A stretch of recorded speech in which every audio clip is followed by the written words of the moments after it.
This is an amazing event. I can't imagine the organization and the just amount of energy that must go into doing this kind of, putting together this kind of a festival that everyone I've met is just so warm and inviting and generous of spirit and creative. It's just a phenomenal, really a life-changing experience. I mean, it's I don't think I've ever experienced the feeling of unity and collective purpose in creativity that I have here. It's really terrific. It's beautiful, beautiful experience.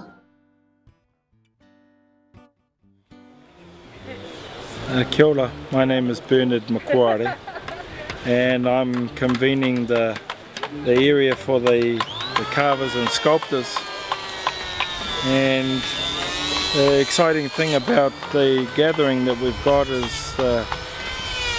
stems from the title, which is called Kokiri Putahi. This is what I'm holding in my hand, is a version of the kokiri, which was a dart and a stabbing weapon, which was used in the ritual challenge to visitors.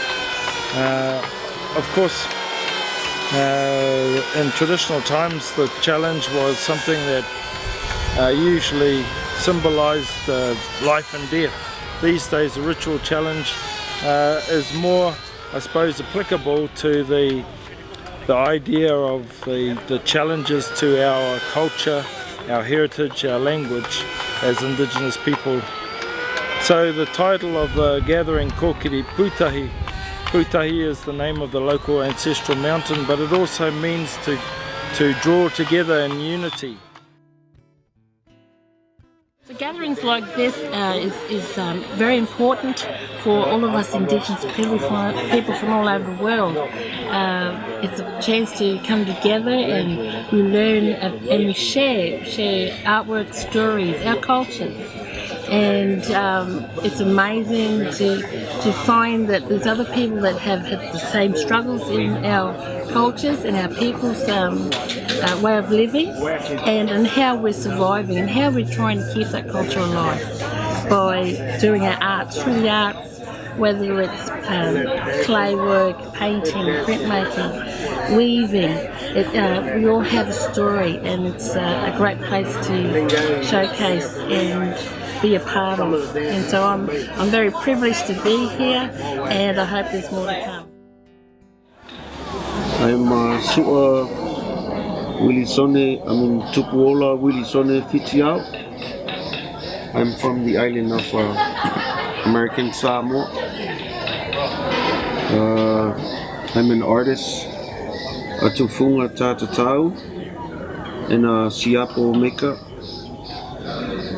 And right now, as you can see, this little fish I'm working on is one of our reef fish.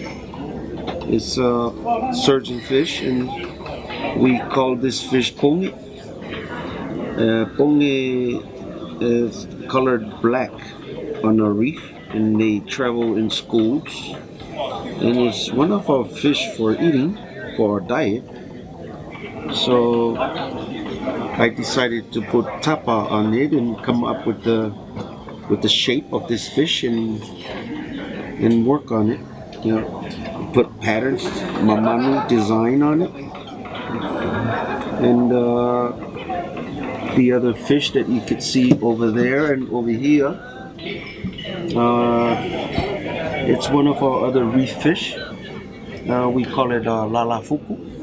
And lalafuku is the fish that goes into the deep dew. Again, it's part of our diet. And lalafuku, it comes all the way up when it's high tide on the reef. And we catch them. Some spear them with their spear.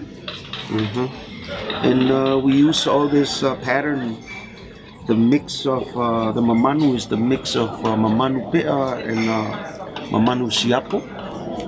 And we're utilizing it and move the artwork up to another level, as you can see, into shape. Before, in ancient time, it used to be squares and circles, but now we try to, take it to another level. And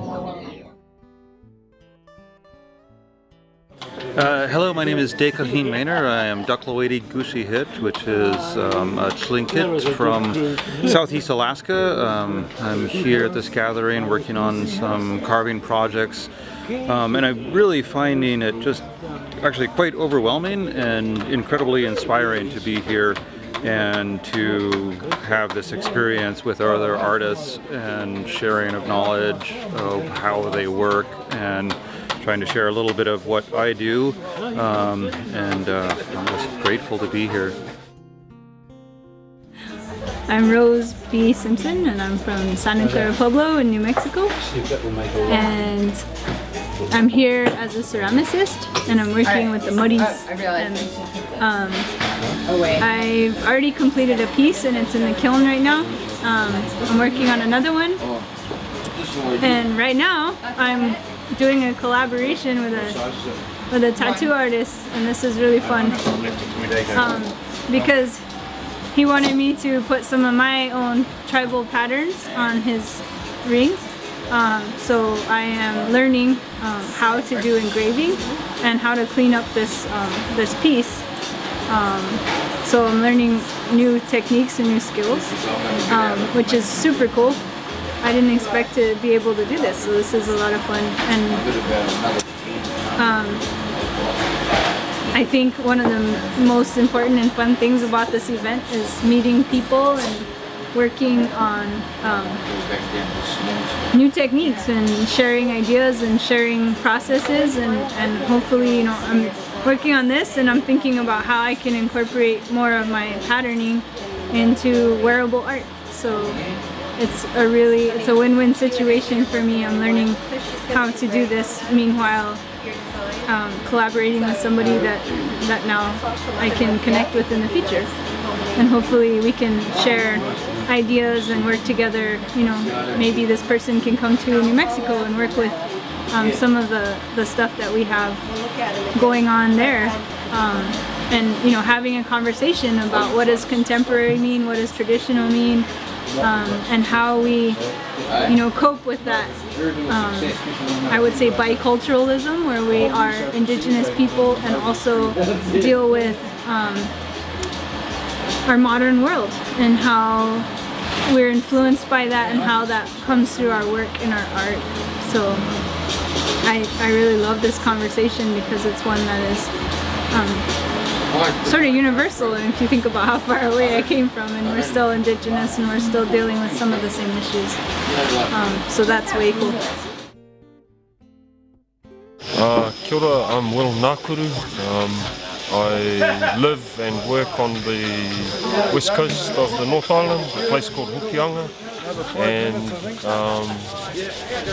come from the hapu o iwi Te Roroa, Te Raroa and Ngapu. So yeah, really privileged to be here. Feeling pretty good energy, really enjoying being amongst like-minded people.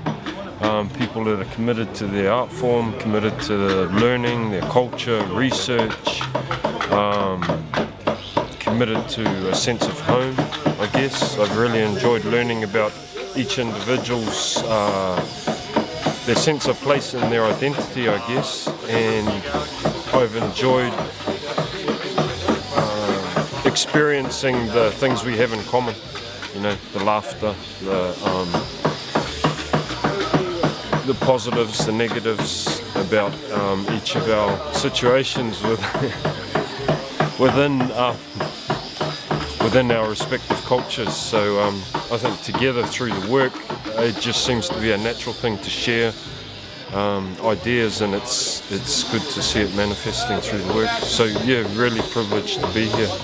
And I think this one for me, because I've been to a few different events like this particular event for me is special because it really does have a sense of almost like coming of age, I guess, for some of us.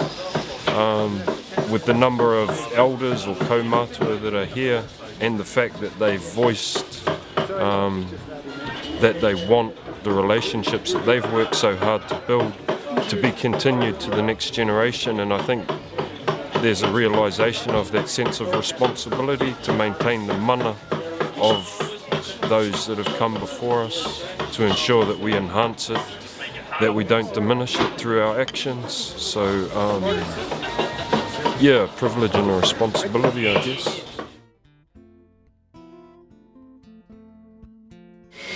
Daisitla. My name is Sherrod Yonker. I'm from Coos Bay, Oregon. I'm Coquel and Coos, but I live in Portland, Oregon. Let's see. I am with the carving group, and you know, I'm really happy to be here at Kokiri Putahi, and I think an event like this is really good for the spirit in terms of Indigenous artists coming together and collaborating with each other, networking, talking about our experiences so that we can go back home and make new art and figure out some of the kinks and possibly some of our work. I learned quite a bit just by watching Lionel Grant just swinging ads, and you know, that's something that's really hard to do when you're working by yourself and you're trying to figure out how to use tools, and some of these people have been doing this a long time, and you can really learn a lot just by watching them. Well, I think we're all at different stages, Indigenous-wise, and how we're coping with, getting back parcels of our, getting back parts of our land that we can use as our own, and that. And a lot of artists, you do take away techniques and you take away ideas and concepts, but you usually do go back to what you want to do. But I think the biggest benefit is that you start to have the other conversations about how you can use art to actually start to address that, because back home, how you can actually just remind somebody that, hey, well, you just lumped into our country and took it. It's quite funny because it's a word that I don't like, but I have to use because nobody else would understand any other word, and I'm not quite sure that there is another word. And the word I use is Celtic, but a lot of people kind of get hung up on that, and they think that Celtic means sort of 6th century and later, and actually it's a lot older than that, because the stuff that I'm working out of, a lot of it's Neolithic, which is between 6 and 4,000 years old, and has its own ways and its own rules and its own way of looking at the world, and kind of that's part of the tradition, and the tradition includes certain designs and includes certain shapes and includes certain forms and includes certain things that you do, and those are the things that I try to keep true to. What it does is it confirms your spirit. So often when you're at home working on your own and you're going through your processes of making art, you can tend to, well, I know for myself, tend to disappear into a world that needs validation. And it's not until you get amongst other Indigenous artists who share the same heart, the same spirit, the same processes, that you realise what you're actually doing as part of your own journey. It gets validated by your peers, and it empowers you. It really does strengthen the way that you move and the way that you view how to impact your community through the gifts that God gives you through art expression, the stories and so forth. So these are absolutely important to every single generation. Yeah, it's not just about the art, mate. It's about our spirit, about our culture, about our bodies, about our stories, and preserving them, but at the same time being able to develop and take them through to the next generation, because it's not ours. We're just guardians for them. Yeah, so it's very important.